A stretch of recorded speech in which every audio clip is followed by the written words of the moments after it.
Hello everyone and welcome back in a new episode of our Minecraft series. So, in the last episode we built this, if you don't remember, we managed to get the bridge done that is going to carry us over the river to the plains in which we have the other village. The other village is over on that side, and we will be connecting to it with a road, but not in today's episode. So back up to our hilltop we go. And here we are once again. Now, in today's episode, I've got some plans laid out.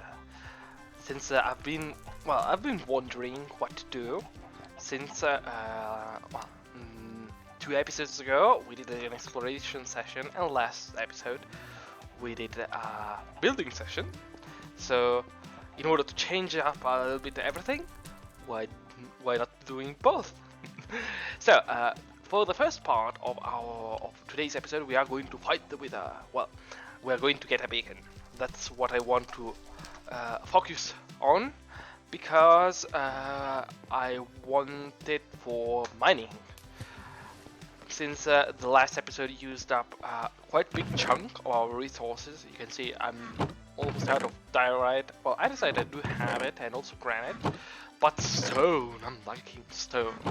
And since now we have set the standards bar quite high, looking at the bridge, we now have to, when expanding our castle, we will have to upkeep the grandeur of the bridge. So, first of all, we will be going, as I said previously, to gather the last Wither skull that we are lacking for fighting the Wither, since I should have 2 of them. Yes, so I have here 2. Let's take them out and put them in the ender chest. And once we have the nether star and craft the beacon, we can then move on to the building part of today's episode, which is the map room. I want to build a room where we can basically display our kingdom, the map of our kingdom. I'm thinking something along the lines of a war meeting room. So I'm going to have a big bulky table in the middle of the room with the map of our entire kingdom on top of it. So, let's head down straight to the nether and harvest some wither. Before even heading down to the nether, I want to craft a little something that I've been wanting to craft for quite a while, which is a lodestone.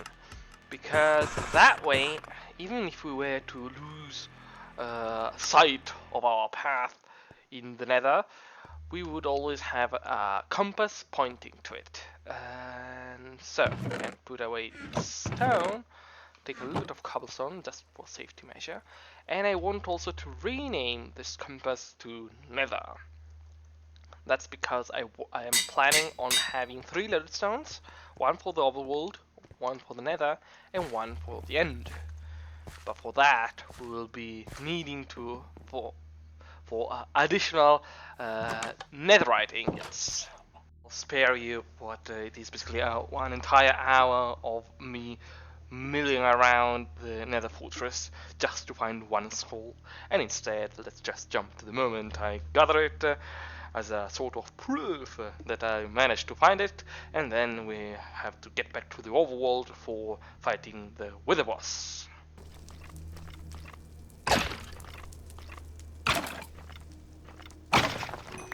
Oh yes, welcome back. It is now time to steal our resolve. We are now, well, you can see here we are in the proximity of the ancient city. It should be over on this side, on that side. That way we came, and that way is our home. I wanted to make it far away because in the terrible case in which we would die, at least the Wither is far enough that we managed to first of all get ourselves back together and we can try and attempt to fight it again at a later date, in the case that everything goes awry. I surely hope not. I also prepared all these teas of iron, and I have some carved pumpkins ready, so that way we could also hire some help, at least for distracting the wither in the case that it would escape. So wish me luck, and let's try it. I'll eat one, just to be on the safe side.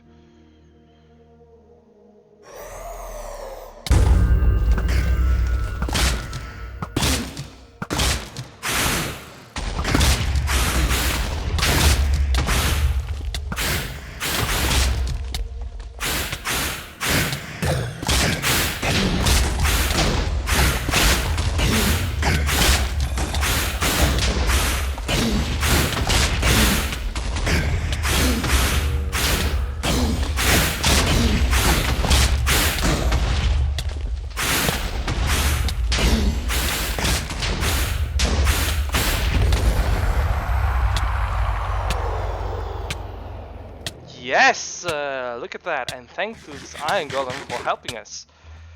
Well, I have the milk for getting rid of the wither effect, and we also managed to farm a little bit of a couple deep slate, which I'm always lacking of.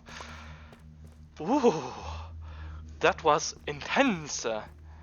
My goodness. Okay, so well, we can leave this here for the next time we will be needing to fight the wither.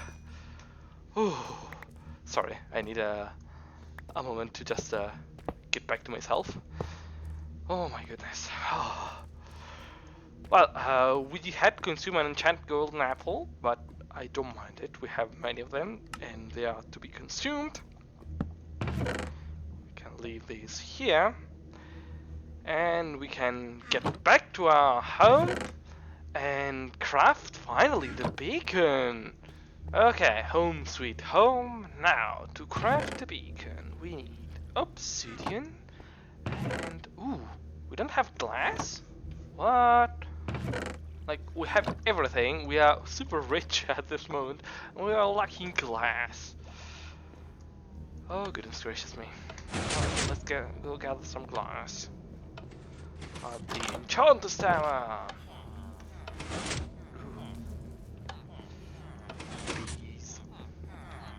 Hello, would you mind selling me some glass?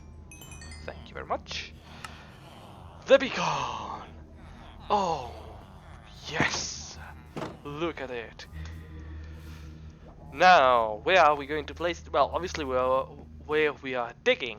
We have a very specific dig site, which is where... well, allow me to show you. Okay, here we are. I've already went ahead and placed down the beacon, and above the beacon we have dug a path, well, to the sky. I just dug straight down to here, and here it is, a slime chunk that I found between the logging camp and our home. Why specifically a slime chunk? Because well, while I am gathering materials, mainly stone, I am also working on digging, well, carving out the entire spawnable area. And that way we will be able in the future to build an actual slime farm, which will allow us to farm slime balls for sticky pistons, for slime blocks, and for whatever project we may need slime balls for. Okay, almost done. Should require 2.5 stacks, I believe, of blocks. I obviously went for iron because it's the cheapest, at least for us, to use. Now here we have it. Yes, bring home the beacon and beaconator. Now, in order to activate the effect, we need to select it, haste 2, put in the sacrifice, and here you go. now we have haste too, which, while down here in the andesite deep slate biome, it may not look much, but for normal stone, now it breaks like butter. Yes, that will be a great, very great help towards actually carving out the space we need. So, let's get back straight up to the surface and I can show you where our beacon lies. There it is. Yellow! Okay, so now that we have our beacon in place and our quarry is now actually working, you can see that we are here near the logging camp, we can work actually on the building project of this episode, which is the map room. I'm going to have to gather, I'm going to gather a lot of stone and materials since I want to make something nice and big. Seems that our projects are just getting bigger and bigger. And I'll meet you back once I'm satisfied with the materials I've gathered. Back from resource gathering, we now have to proceed on to the second step, which is deciding the place. But even before deciding where we are going to put our map room, we have to build the actual map, because by changing the size of the map, we will be changing the size of the room. And I wanted a map that included all of our domains. It's going to be for sure a 3x3, maybe even a 5x5. I've already prepared a couple of item frames. You can just lay them down here for the time being. And I also have an old map from, well, the logging camp, so that we can leave it here for the moment. Yes, over here. So now we need, I already went ahead and crafted a couple of maps. We just need to map the actual area. I think by the looks of it, 3x3 should be enough. Maybe a 5x5 should be sure. I want to, well, we may as well build an actual, well, instead of a square map, we could even build a rectangular one instead. So it would be a 5x3. Also, that wouldn't be a bad idea. Okay, so I'll go on with the mapping and I'll see you back here once we are done with everything. Map complete! Okay, so you can see here, I've also updated here the original map we had. You can see me updating it. Right now you should be seeing it. So in the end we went for a 5x3 as originally planned. Because the castle span just a 2x3, which is way too little, and so I tried including the other village, to which we are slowly making our way on to, and it fits everything perfectly. Okay, so now that we have the map and the size of the table, we need to decide where to place the map room. I have two viable solutions at the moment. Either here on this peninsula, so basically right in front of our farm. Allow me to just go over it. Yes. So here, in this area, or over there. Or even that way. I'm not yet decided. It could fit nicely here. Maybe just keeping this single, mega tiger tree and getting rid of the rest and building it over on this side could be worth it. Yes, and then we can make some kind of staircase that goes down here. I need to sort it out and make a couple of tests just to get the size right first try, rather than having to patch up issues in a second moment like I had to do with the bridge. I called my bad luck. because well, you can see here that I've laid out with scaffoldings all the outline of the interior, so meaning that on the outside of the scaffolding shape there are going to be the walls.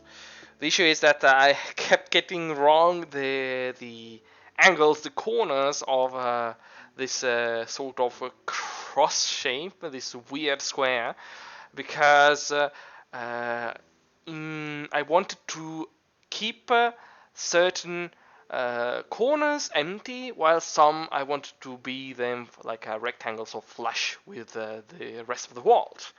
You can also see that I'm starting from the bottommost part and using granite and diorite as a way to decorate the actual corner of the building. This is a little bit taken out from the, let's say, quote, royal bridge. If you have a better name for it, please do tell me in the comments. So I wanted to add a little bit of a decoration to helping to this hole to stand out from the rest. For the normal walls, instead, I went for our usual palette of bricks, polished andesite, so bricks variants and polished andesite with a little bit of tuff in it, and here and there I also snuck in a couple of mossy cobblestone blocks. Now you can see me that raising slowly the dirt up to the surface layer, and also carving out on the part towards the storage room for making an even surface on which we can work with. I wanted to also take advantage of this little time-lapse time for thanking you, because we finally crossed the 100 subscribers mark. Wow. And so I'm very elated. Oh my lord, so posh English. Okay, well, jokes aside, what comes next after obviously having an even surface for our build is filling in the floor. So I first started by drawing the outline using basically the reference of the exterior we have, because I had this idea. I wanted to include a lot of bookshelves. So basically, the outline on the border is going to be the base block for the bookshelves themselves, and instead I started by filling in the outline with our usual red border pattern, meaning the mixture of granite, terracotta, and bricks. Granite both raw and polished, obviously. And after that, I just filled in with a white pattern of blocks. But I didn't want to go for the full quartz like we did in the storage room. Instead, this time I wanted to, wise from the experience of the bridge, I tried to use this sort of palette, this mixture of whites, using calcite, using diorite, wool, and also white concrete powder. So as a sort of mixture to render the floor more interesting to look at.